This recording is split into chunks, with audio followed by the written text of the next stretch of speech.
The rain was coming down hard that Saturday evening when Dr. Maya Richardson pulled into the Memorial Grace Hospital parking lot. She was exhausted. The medical conference had run 2 hours longer than expected, and all she wanted was to go home, kick off her shoes, and collapse on her couch with a cup of tea. But she couldn't. Not yet. Her patient in the ICU, Mrs. Patterson, had been on her mind all day. The elderly woman had come in 3 days ago with complications from diabetes, and though the day shift had texted that she was stable, Maya needed to see for herself. That's just who she was. Some doctors could switch off when they left the building, but Maya carried her patients with her everywhere. She grabbed her purse from the passenger seat and stepped out into the rain. She'd dressed comfortably for the long drive back from the conference, just jeans, sneakers, and her favorite oversized sweater. Her natural hair was pulled back in a simple ponytail, and she hadn't bothered with makeup that morning. Why would she? She'd been sitting in lectures all day. The main entrance would be locked at this hour, so she headed toward the emergency department entrance. She'd been the hospital's director for only 3 weeks now, and she was still learning the building's rhythm. Still learning faces, still introducing herself to staff members who'd worked there for years. The automatic doors slid open, and Maya stepped into the bright fluorescent lights of the ED waiting area. A few people sat scattered across the plastic chairs, some holding ice packs, others staring blankly at the TV mounted on the wall. The usual Saturday night crowd. She'd barely taken 5 steps when a voice called out behind her. "Excuse me." "Excuse me, ma'am." Maya turned to see a woman in scrubs walking briskly toward her. The nurse's name badge read Jennifer Walsh. She looked to be in her 40s with short blonde hair and a no-nonsense expression that probably served her well in emergency situations. "Yes?" Maya said with a polite smile. "Visiting hours ended at 8 o'clock, Jennifer said, crossing her arms. "You'll need to come back tomorrow."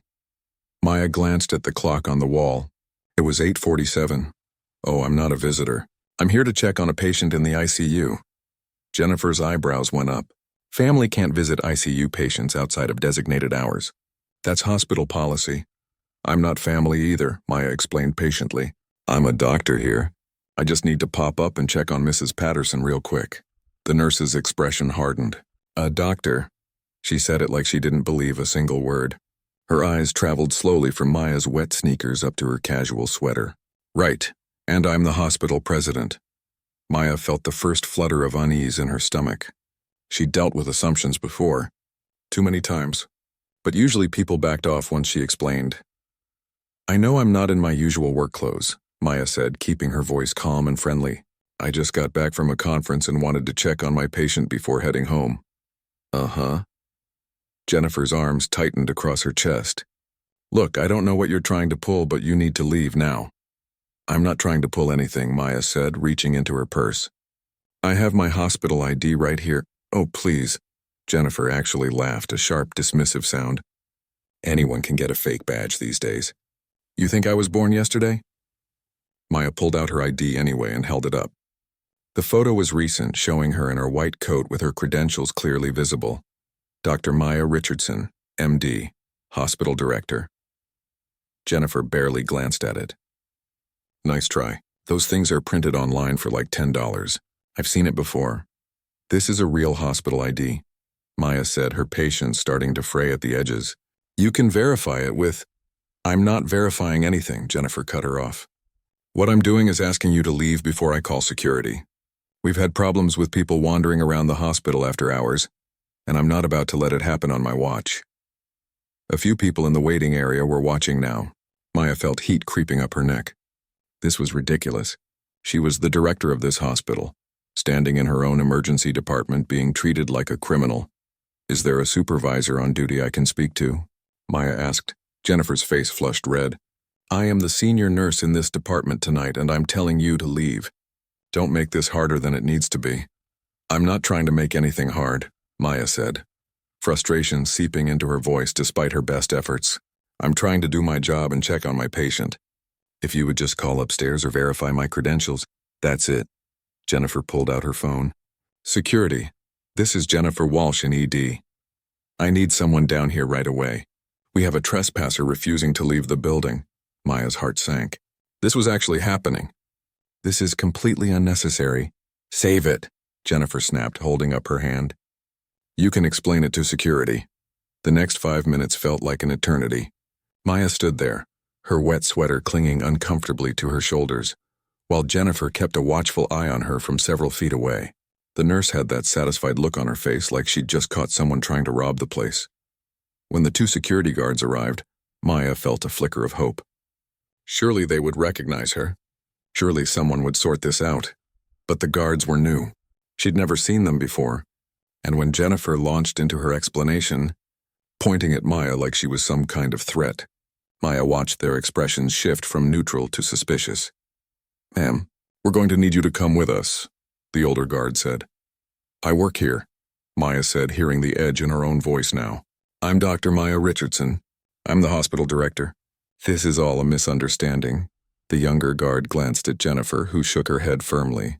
"She tried to show me a fake ID, claims she's a doctor but won't say which department. Came in through ED after visiting hours."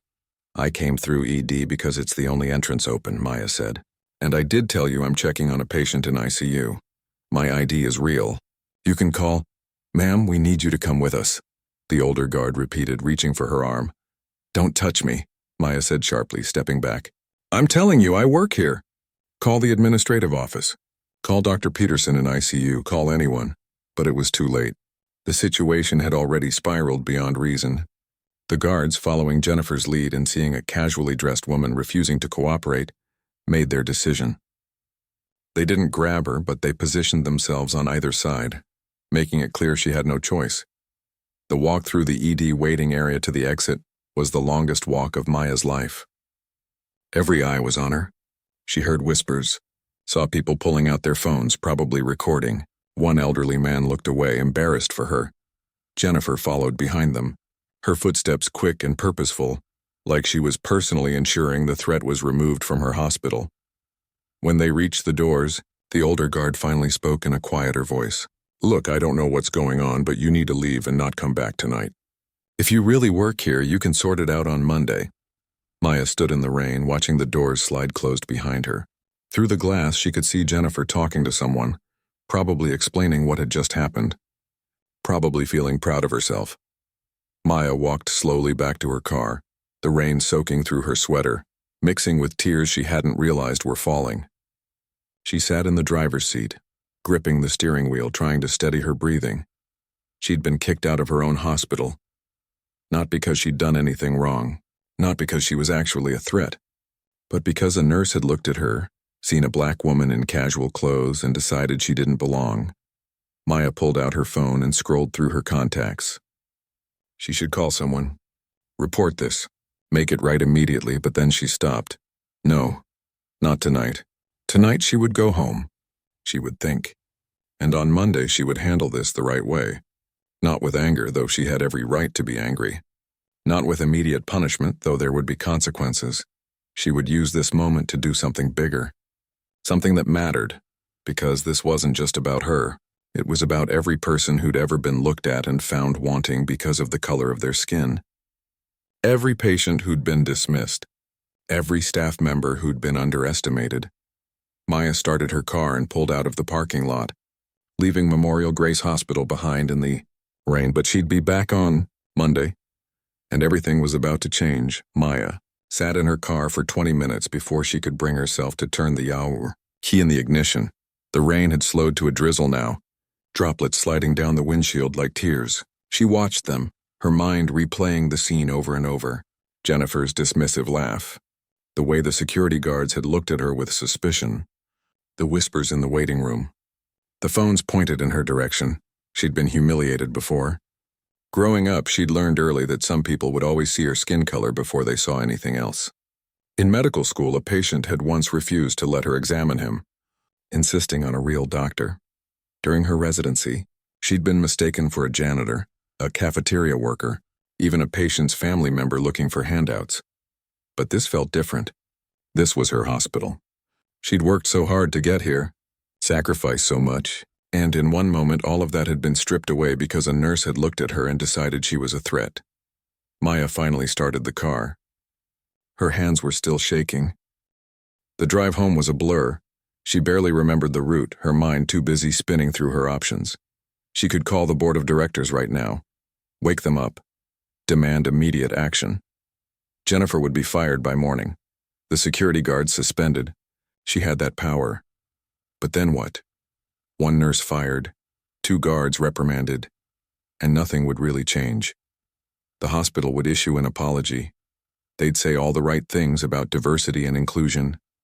And next month, next year, it would happen again to someone else, someone without her title and authority to fight back. By the time Maya pulled into her driveway, her tears had dried. Something had shifted inside her. The humiliation was still there, burning in her chest, but it was transforming into something else. Something sharper, more focused. Determination. She walked into her house, dropped her wet things by the door, and went straight to her home office. She didn't bother changing out of her damp clothes. Instead, she powered up her laptop and started typing.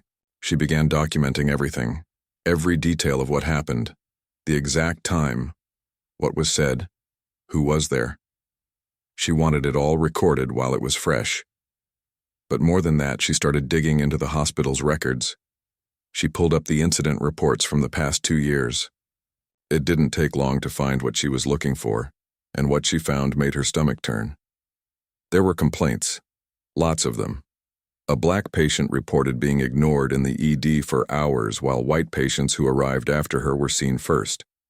An Asian doctor filed a report about being repeatedly questioned by staff who didn't believe he worked there. A Hispanic family complained that nurses spoke slowly and loudly to them, assuming they didn't understand English. Each report had been noted, filed, and then apparently forgotten. There were promises of additional training and policy review, but nothing had actually changed. The same issues kept appearing, month after month, year after year. Maya's phone buzzed. A text from Dr. Vincent Cole, the chief of medicine. Vincent had been her biggest ally since she'd arrived. They'd worked together before at another hospital, and when she'd been offered the director position, he'd been thrilled. Just heard something crazy from the ED, his text read. Please tell me it's not true. Maya hesitated, then called him. He picked up on the first ring. Maya, what happened? His voice was tight with anger.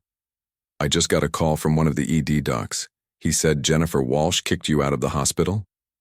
Word travels fast, Maya said, her voice tired. I'm coming over right now, or better yet, I'm going back to the hospital and I'm going to... Vincent, don't. Maya rubbed her eyes. Not tonight. Are you kidding me? This is unacceptable. That nurse needs to be fired immediately. The guards, too. I'll call the board president myself right now. And then what? Maya asked quietly. They get fired. We all feel better for 5 minutes. And nothing actually changes? There was silence on the other end. Then Vincent sighed. So, what do you want to do? I want to use this, Maya said, looking at the stack of incident reports on her screen. Vincent, this isn't an isolated incident, it's a pattern. And I'm going to fix it. They talked for another hour. Vincent pushed back at first, wanting immediate action, wanting justice for what had happened to her. But slowly he began to understand what Maya was trying to do. This wasn't about revenge. It was about real, lasting change. Monday morning, Maya finally said. There's an all-staff meeting scheduled. That's when we address it. You're sure? Vincent asked. You don't want to do anything before then? I'm sure, Maya said, but I need you to trust me on this, and I need you to help me build something bigger than just punishment. After they hung up, Maya kept working. She pulled up the hospital's diversity training records. When was the last mandatory session? 3 years ago, and it had been a generic 1-hour presentation that everyone complained about. She looked at the hiring practices, the promotion records, the patient satisfaction surveys broken down by demographics. The gaps were everywhere, staring her in the face. How had she not seen this before? But she knew the answer. She'd been so focused on the big picture, on operations and budgets and strategic planning, that she'd missed what was happening on the ground floor. Her phone buzzed again. This time, it was an email from hospital security with the subject line, Incident report Saturday 8:52 p.m. Maya's jaw tightened as she read it. According to the report, they had safely removed a disruptive individual from the emergency department who was attempting to access the hospital after hours without proper authorization. The report made her sound like a threat, like someone who'd been causing trouble. She saved a copy, added it to her growing file of documentation. By midnight, Maya had filled a notebook with plans, not just for addressing what happened to her, but for overhauling the entire approach to equity and inclusion at Memorial Grace. Mandatory training for every single staff member, new protocols for security, a diversity committee with real power, not just a token group that met once a quarter, an anonymous reporting system so people could speak up without fear, patient advocates who could help navigate the system, and she was going to start with the Monday meeting. She'd tell her story, put it all out there, let everyone understand what had happened and why it mattered. Her phone buzzed again. Another text from Vincent. Can't sleep. Keep thinking about this. You're handling this better than I would. Let me know what you need from me. Maya smiled despite everything. It was good to have allies, people who got it. But she also knew that this couldn't just be her fight or Vincent's fight. It needed to be everyone's fight. Sunday morning arrived with sunshine, a stark contrast to Saturday's rain. Maya slept in, something she rarely allowed herself to do. When she finally got up, she made coffee and sat on her back porch, watching birds flit around her garden. Her mind kept drifting back to Jennifer. The nurse had been so certain, so convinced she was doing the right thing. That confidence, that absolute surety that she was protecting the hospital from a threat. Where did it come from? Maya thought about all the times she'd been underestimated, questioned, doubted, and she wondered how many other people who didn't have her credentials or her position, dealt with the same thing every single day. Patients who weren't believed when they said they were in pain. Families who were talked down to by staff. Employees who were passed over for promotions or treated as if they didn't belong. Her phone rang. This time it was Helen Abbott, the hospital's chief operating officer and Maya's direct report to the board. Maya, I just heard what happened, Helen said, her voice shaking with anger. I am so sorry. This is absolutely unacceptable. Maya took a deep breath. Helen, I appreciate that, but I need to ask you something. How long have you worked at Memorial Grace? 15 years. Why? In those 15 years, how many complaints about discrimination or bias have crossed your desk? There was a long pause. I'd have to check the records. I already did, Maya said gently. There are dozens, and nothing really changed after any of them. So, yes, what happened to me was unacceptable, but it's part of a bigger problem. And that's what I want to address. They talked for over an hour. Helen was defensive at first, explaining all the things they'd tried over the years. But as Maya walked her through the data, through the patterns, Helen's tone shifted. What do you need from me? Helen finally asked. Your support, Maya said, at the Monday meeting, and your help implementing real changes after. You have it, Helen promised. Both. Sunday evening, Maya reviewed everything one more time. Her presentation for Monday was ready. Her plan was solid. She felt nervous, yes, but also ready. Before bed, she checked her email one last time. There was a message from Mrs. Patterson's daughter, thanking her for being such a dedicated doctor. Maya smiled. That's why she'd gone to the hospital in the first place, to check on her patient, to do her job. Tomorrow, she'd get to do her job in a different way, by making sure what happened to her never happened to anyone else. Maya closed her laptop and finally changed out of the clothes she'd been wearing for 2 days. Tomorrow was going to change everything. She just hoped she was ready for it. Monday morning came too fast and not fast enough. Maya stood in front of her bedroom mirror, adjusting her white coat over her navy blue dress. She'd chosen her outfit carefully. Professional but not intimidating. Authoritative but approachable. Her hair was styled neatly, her makeup minimal but polished. She looked every inch the hospital director she was, nothing like the woman who'd been escorted out 2 nights ago. The irony wasn't lost on her. She grabbed her folder of documents, took one last look in the mirror, and headed out. The drive to Memorial Grace felt longer than usual, her stomach doing nervous flips the entire way. She'd given presentations to boards of directors, spoken at national conferences, defended her research in front of rooms full of skeptical professors, but this felt different. More personal, more important.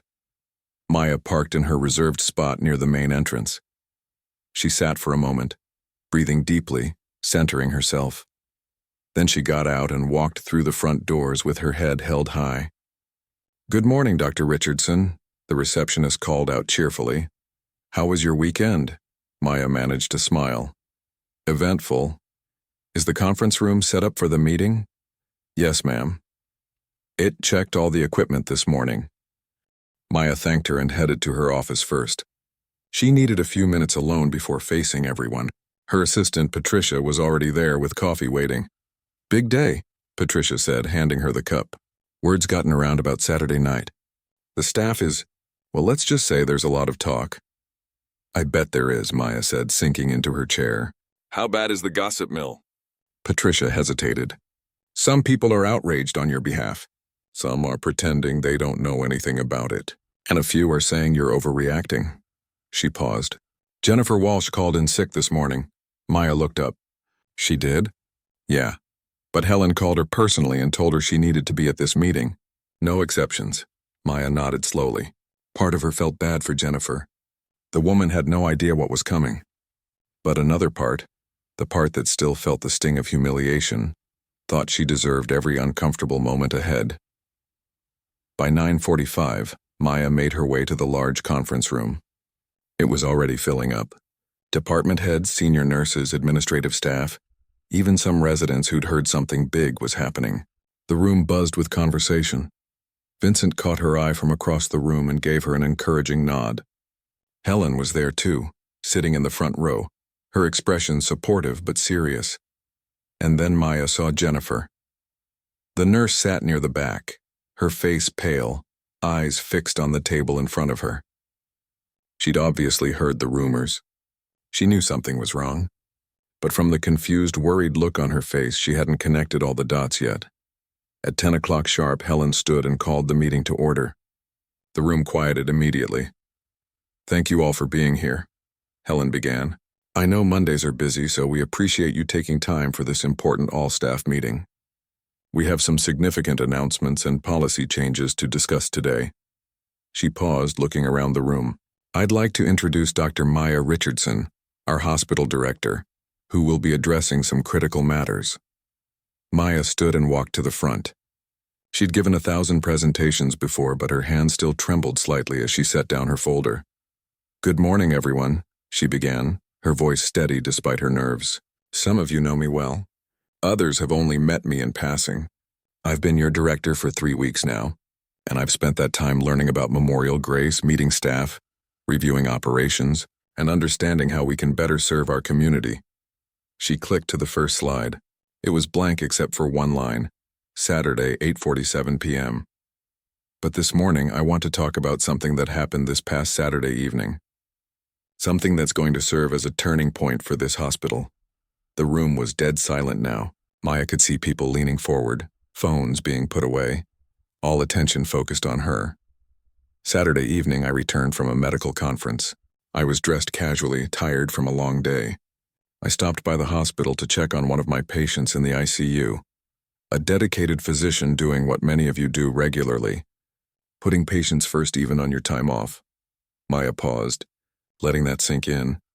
"I entered through the ED entrance since it was after hours. Within minutes I was approached by a staff member who told me visiting hours were over. I explained I was a doctor here.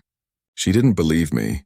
Jennifer's head snapped up. Maya saw the exact moment recognition hit. The nurse's face went from pale to completely white. "I showed my hospital ID," Maya continued, keeping her voice calm and factual. "It was dismissed as fake. I asked to speak to a supervisor. Security was called instead. Despite my repeated explanations, despite my attempts to verify my identity, I was escorted out of this hospital. Out of the building where I work, where I'm responsible for the care of every patient and the well-being of every staff member." Gasps rippled through the room. People turned to look at each other, shock written across their faces. Vincent's jaw was clenched tight. Helen had her eyes closed, shaking her head slowly, and Jennifer looked like she might be sick. "Now," Maya said, "I want to be very clear about something. I'm not sharing this story to embarrass anyone. I'm sharing it because it reveals a much larger problem that we need to address." She clicked to the next slide. Statistics about discrimination complaints over the past 2 years filled the screen. These are incidents reported by patients and staff at Memorial Grace over the last 24 months. Patients of color waiting significantly longer than white patients for the same care. Staff members being questioned about whether they really work here. Families being spoken to slowly and loudly because of their appearance. Complaints of bias in patient care, hiring practices, and daily interactions. Maya let them absorb the numbers. What happened to me Saturday was wrong, but I have a title, authority, and resources to address it. Many people, patients, and staff members who walk through our doors every day don't have those things, and they experience bias regularly, without recourse, without being heard. She looked directly at Jennifer now. The nurse had tears streaming down her face, her hand covering her mouth. The person who made assumptions about me on Saturday wasn't acting out of malice. She thought she was protecting the hospital. She thought she was doing her job. But that's exactly the problem. We've created a culture where those assumptions feel justified, where implicit bias goes unchecked, where "I didn't mean it that way" becomes an excuse instead of a starting point for change. Maya clicked to the next slide, outlining her new initiatives. Effective immediately. We're implementing comprehensive changes, mandatory bias training for every staff member, from housekeeping to the executive team. New security protocols that require proper verification before any action is taken. A diversity and inclusion committee with real authority and budget. An anonymous reporting system. Patient advocates to help navigate concerns. And quarterly reviews of our practices to ensure we're making actual progress. She looked around the room, meeting eyes with as many people as she could. Some of you might be thinking this is unnecessary, that it's political correctness, or that we're making a big deal out of one incident. But I want you to imagine something. Imagine being a black mother bringing your sick child to our ED and being ignored while other families are called back first. Imagine being an Asian doctor repeatedly questioned about whether you actually work here. Imagine being an elderly Hispanic patient and having staff assume you can't understand basic medical terms. Her voice grew stronger. Now imagine that happening not once but over and over. Imagine living with that every single day. That's what we're addressing here. Not comfort. Not political correctness. Human dignity. The room was absolutely silent. Memorial Grace is a good hospital, Maya continued. We have talented, dedicated staff who care deeply about their work. But good isn't enough when people are being harmed by our blind spots. We can be better. We will be better. She paused, letting her words settle. I know change is uncomfortable. I know some of you will resist these new requirements. But I'm not asking for your permission. I'm telling you this is how we move forward. Because what happened to me could have happened to a patient. It probably has happened to patients. And that stops now. Maya closed her folder and looked around the room one more time. Questions or concerns can be directed to HR or to my office. Department heads, you'll receive detailed implementation plans by end of day. And to everyone in this room, I want to be clear. This is not about blame. It's about growth. It's about ensuring that every person who walks through our doors, whether as a patient, visitor, or staff member, is treated with the respect and dignity they deserve. She nodded to Helen, who stood to conclude the meeting. As people began filing out, Maya noticed Jennifer hadn't moved. The nurse sat frozen in her seat, tears still falling, her whole body shaking. Vincent approached Maya first. That was powerful, he said quietly. Really powerful. We'll see if it works, Maya replied, watching as staff members clustered in small groups talking in hushed tones. Helen joined them. HR has scheduled the meetings you requested. Jennifer, the security guards, and their supervisors. 1 hour from now, Maya nodded. The hard part was just beginning. But for the first time since Saturday night, Maya felt like herself again. Not a woman who'd been kicked out and humiliated, but a leader who was going to make sure it never happened to anyone else. She gathered her things and headed toward her office. The real work started now. The HR conference room felt smaller than usual, with 6 people crammed inside. Maya sat at the head of the table with Catherine from Human Resources beside her. Across from them sat Jennifer Walsh, the two security guards from Saturday night and their supervisor, Tony Reynolds. The tension in the room was thick enough to cut with a knife. Jennifer's eyes were red and swollen. She'd been crying since the meeting ended an hour ago. The security guards, both young men who couldn't have been more than 25, looked confused and worried. Tony kept glancing between everyone, clearly uncomfortable. Maya took a breath and began. "Thank you all for coming," she said, keeping her voice professional but not cold. "I want to address what happened Saturday night and discuss next steps." Jennifer's hands were shaking. "Dr. Richardson, I'm so sorry. I had no idea. I thought I was doing your job," Maya finished. "I know. And that's exactly what we need to talk about." She looked at each person in turn. "What happened Saturday was unacceptable, full stop. But I've spent the last 2 days thinking about how to handle this, and I've made some decisions that might surprise you." Jennifer looked up, fear clear in her eyes. "Jennifer, you worked at this hospital for how long?" Maya asked. 15 years, Jennifer whispered. 15 years of showing up, caring for patients, working overtime when needed. I've looked at your file. You've received commendations. Patients praise your work. You're good at what you do." Maya paused. "But Saturday night, you made a series of choices based on assumptions. You saw a black woman in casual clothes and decided she didn't belong. You didn't verify. You didn't listen. You escalated instead of investigating." Jennifer's tears started again. "I know, I'm so sorry. I'll resign." "I know I should resign. I'm not accepting your resignation," Maya said firmly. Everyone looked up in surprise. You're not firing me." Jennifer's voice was barely audible. "No, because firing you doesn't fix the problem. It just makes everyone feel better temporarily and then nothing actually changes." Maya leaned forward. "But there will be consequences, and more importantly, there will be growth." Catherine opened her folder. "Jennifer, you're suspended for 2 weeks without pay, effective immediately.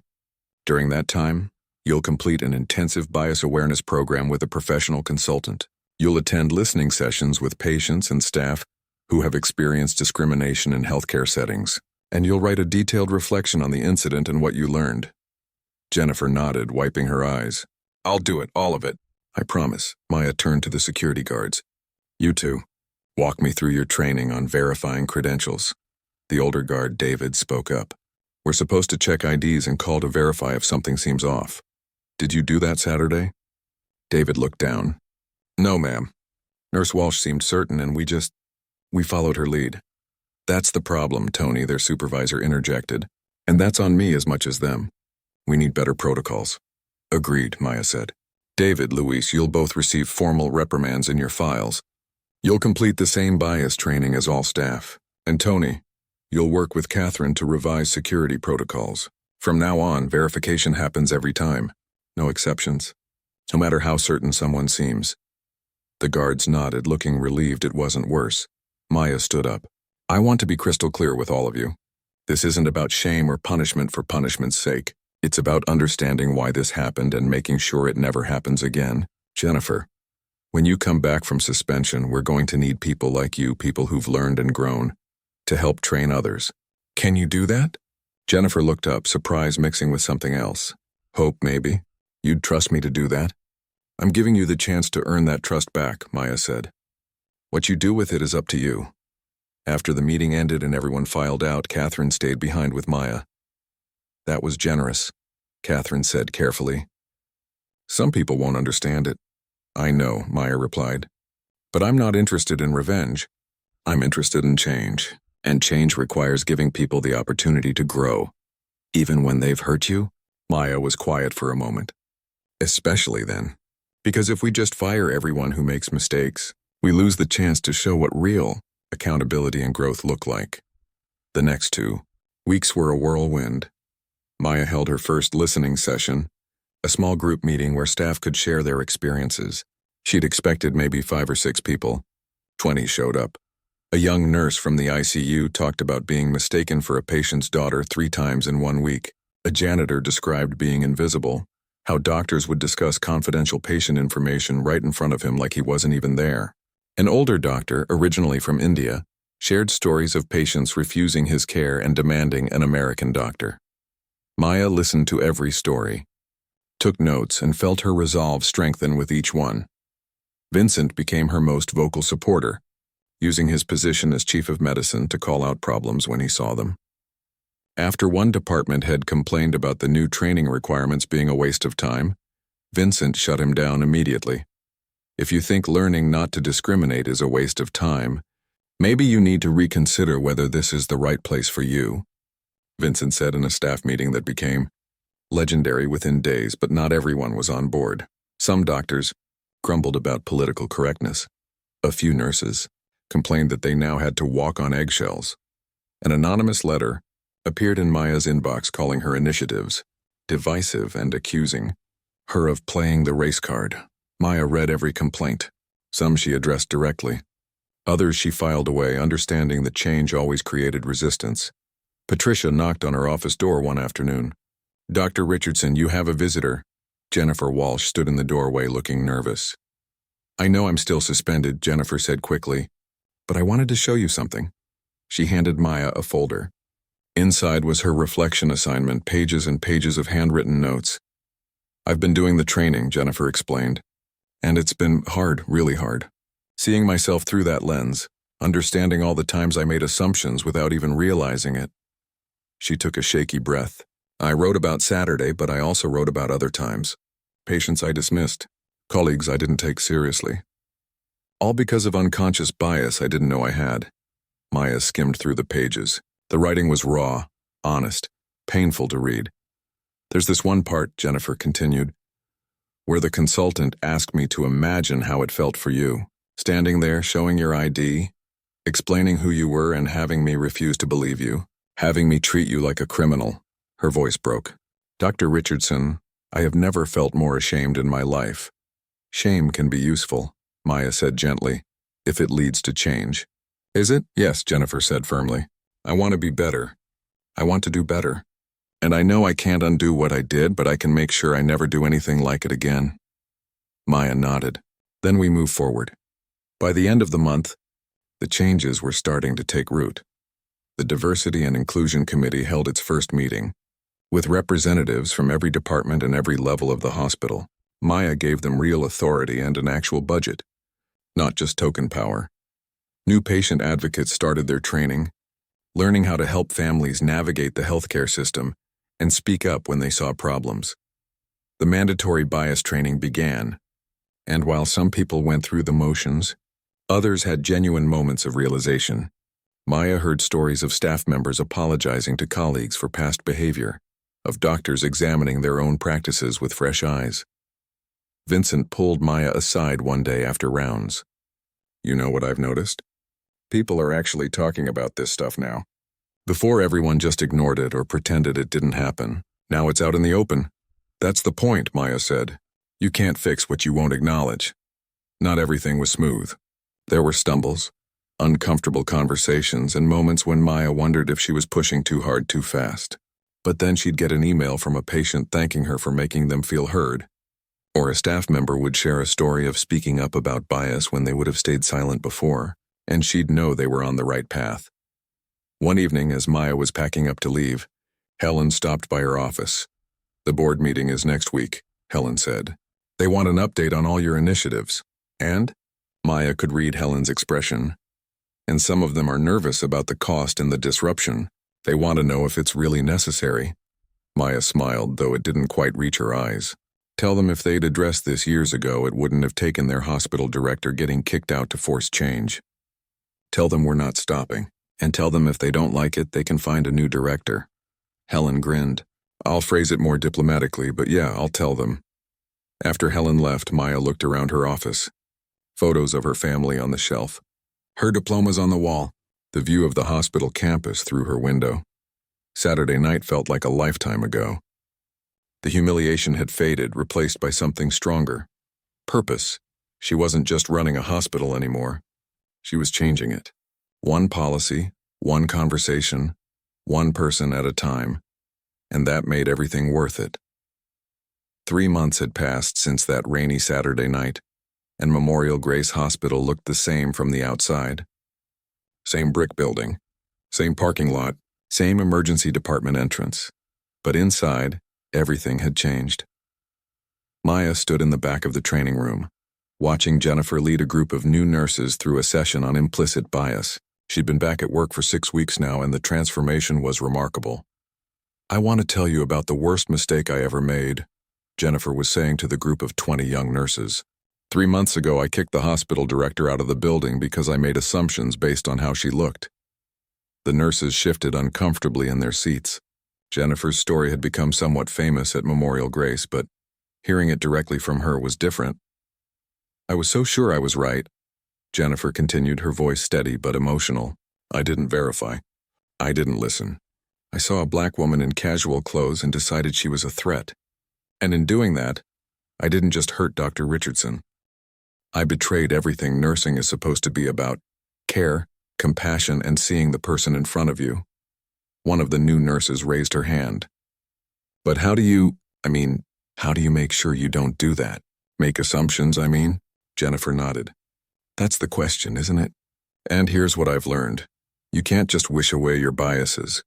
You have to actively work against them. You have to pause before making judgments. You have to verify. You have to listen.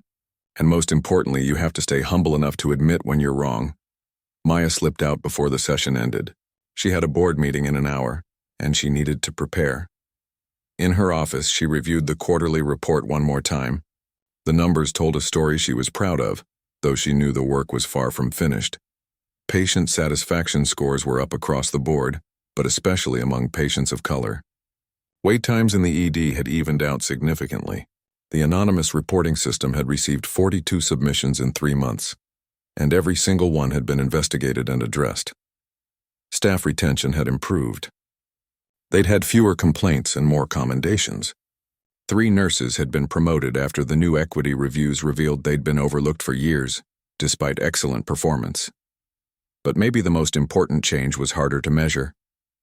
People were talking, really talking, about bias, about assumptions, about how to do better. The conversations were sometimes awkward, often uncomfortable, but they were happening. Patricia knocked on the door. "Dr. Richardson, the board is ready for you." Maya gathered her materials and headed to the boardroom. Helen was already there along with the 12 board members. Some had been supportive from the start. Others had needed convincing. And a few were still skeptical. "Dr. Richardson," Board President Robert Chen began, "we're eager to hear your progress report on the diversity and inclusion initiatives." Maya pulled up her presentation. "Thank you. I know some of you had concerns about the cost and disruption of these changes. I want to address those concerns with data." She walked them through everything. The training completion rates nearly 100% across all staff. The new security protocols that had prevented 3 potential incidents, similar to what happened to her. The patient advocacy program that had helped 58 families navigate complex medical situations. But beyond the numbers, Maya continued, "I want to share some stories." She told them about Mr. Rodriguez, an elderly patient who'd been dismissed by staff at another hospital for weeks before coming to Memorial Grace. His new patient advocate had helped him get the care he needed, and they'd caught his heart condition before it became critical. She shared an email from Dr. Yuki Tanaka, a young resident who wrote about finally feeling seen and valued after years of being mistaken for a medical student or nurse. She mentioned the Johnson family, who'd driven an extra 30 miles to Memorial Grace, specifically because they'd heard it was a place where Black patients were treated with respect. "The question isn't whether these changes were worth it," Maya concluded. "The question is why we waited so long to make them." Robert nodded slowly. "The results are impressive, Dr. Richardson, though I notice you've also had some pushback." "I have," Maya admitted. 3 staff members resigned rather than complete the training. Several more have complained about the new requirements. But I'd rather have a smaller staff committed to equitable care than a larger staff perpetuating harm." "Fair enough," another board member, Patricia Thompson, said. "What's next?" Maya smiled. "We're just getting started." After the meeting, Maya made her afternoon rounds. She'd insisted on keeping some direct patient care in her schedule, refusing to become just an administrator who never saw the people they were supposed to serve. In the ICU, she checked on Mr. Peterson, a stroke patient making good progress. In the cardiac unit, she spent time with Mrs. Chen, explaining her medication changes in detail. In the ED, she watched the new patient flow system working smoothly. And everywhere she went, she saw the changes. Small things mostly. Staff members pausing to verify before making assumptions. Nurses taking extra time with patients who needed language support. Doctors listening more carefully to concerns from patients they might have dismissed before. It wasn't perfect. Nothing ever was. But it was better. As she was leaving the ED, Maya ran into Jennifer coming off her shift. "Dr. Richardson," Jennifer said, still a bit formal around her. They'd never become friends exactly, but there was a mutual respect now. "Do you have a minute?" They walked to a quiet corner near the vending machines. "I wanted you to know," Jennifer began, "that a patient thanked me today. An older black woman who came in with chest pain. She said she'd heard about the changes at Memorial Grace, about how we're really trying to do better. She said she felt safe here." Jennifer's eyes filled with tears, but she smiled through them. She felt safe. That's what we're supposed to do, right? Make people feel safe. And for years I was doing the opposite without even realizing it. Maya felt her own throat tighten. "The fact that you recognize that now, that you're working to change it, that matters." "I'll never stop being sorry for what I did to you," Jennifer said quietly. "But I'm trying to make it mean something. Trying to use it to be better."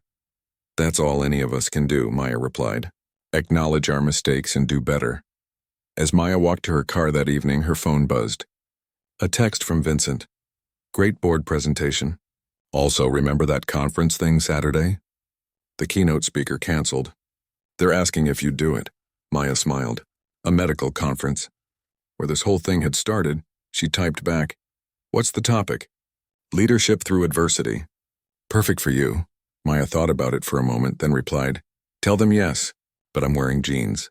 Vincent sent back a laughing emoji. Saturday morning arrived bright and clear. Maya drove to the hospital, not for the conference, but because she'd gotten into the habit of stopping by on weekends. Not to check on specific patients anymore, but just to be present, to see how things were running, to be visible. She parked and walked toward the main entrance, dressed casually in jeans and a comfortable shirt. As she approached, she noticed a young black woman standing outside looking confused, holding a piece of paper. "Can I help you?" Maya asked. The woman looked up, relief washing over her face. "I'm supposed to start my nursing residency here on Monday, but I wanted to see the building first. I'm nervous." "It's my first real job," Maya smiled. "That's completely normal. What's your name?" "Keisha." "Well, Keisha, you're going to be great. And you've chosen a good place. We're not perfect, but we're trying really hard to be better." "Are you a nurse here?" Keisha asked. Maya paused, remembering another time someone had asked her that question with very different intentions. "I work here, yes. I'm Maya. Come on, I'll give you a quick tour if you'd like." As they walked through the doors together, Maya caught sight of Jennifer at the nurse's station. Jennifer looked up, saw Maya with the young woman, and smiled. Maya nodded back. They'd come so far in 3 months. From that horrible night when she'd been escorted out, to this moment where she could walk in casually and help a nervous new nurse feel welcome. The work wasn't finished. It would never really be finished. Creating a culture of equity and inclusion wasn't a project with an end date. It was an ongoing commitment made new every single day, but they were doing it. One conversation, one policy change, one person at a time. As Maya showed Keisha around the hospital, pointing out different departments and introducing her to staff members, she felt something she hadn't felt that rainy Saturday night. Hope. Real, solid hope that Memorial Grace Hospital was becoming a place where everyone, patients and staff alike, could walk through the doors and know they belonged, where no one would be judged by the color of their skin or the clothes they wore, where dignity and respect weren't just words in a mission statement, but actual lived values. It had taken getting kicked out of her own hospital to make it happen. But standing here now, watching Keisha's nervous smile turn into genuine excitement, Maya knew it had been worth it. Every difficult conversation, every uncomfortable moment, every hour spent planning and implementing and pushing for change, all of it worth it, because this was what leadership really meant. Not just having a title or an office or authority, but using whatever power you had to make things better for the people who came after you. "Thank you so much," Keisha said as the tour ended. "I feel so much better now. I can't wait to start on Monday." "We're lucky to have you," Maya said sincerely. "Welcome to Memorial Grace." As Keisha walked away, Maya stood in the lobby for a moment, just watching. Staff hurrying past, patients being wheeled to appointments, Families gathered in waiting areas, all the normal chaos of a busy hospital. But underneath it all, something had shifted, something fundamental, and Maya had helped make that shift happen. She pulled out her phone and texted Vincent, "Changed my mind about the conference speech. I know what I want to talk about, and what's that?" Maya smiled as she typed her response. How the worst moment of your career can become the catalyst for your most important work. She hit send and walked back out into the sunshine, ready for whatever came next.